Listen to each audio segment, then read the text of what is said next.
ఓం నమో భగవతే వాసుదేవాయ. నారాయణీయం దశకం 40.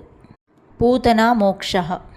తదను నందమమందశుభాస్పదం నృపపురీం కరదానకృతే గతం సమవలోక్య జగాద భవత్పితా విదితకంస సహాయజనోద్యమః.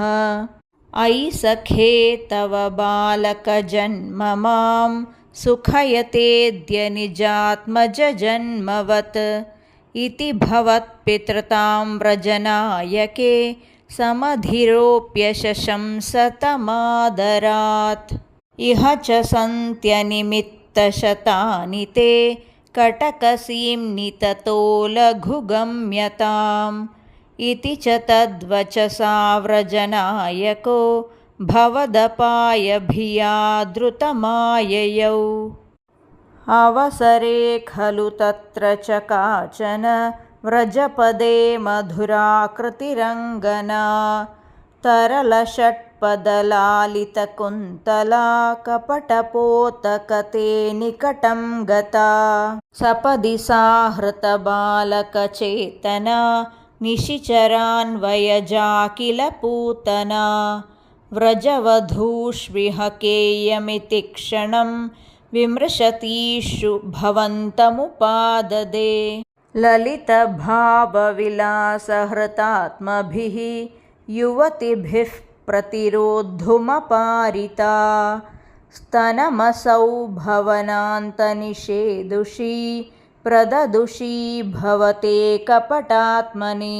समधिरुह्य तदङ्कमशङ्कितः त्वमथ बालकलोपनरोषितः.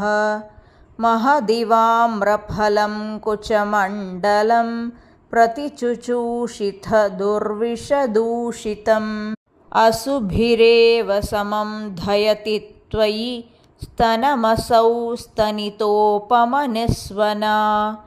निरपतद्भयदायिनि जं वपुः प्रतिगता प्रविसार्य भुजावुभौ.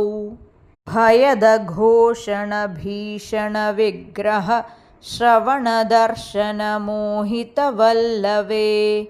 व्रजपदे तदुरस्थलखेलनं ननु भवन्तमगृह्णत गोपिकाः. भुवनमङ्गलनामभिरेव ते युवतिभिर्बहुधा कृतरक्षणः.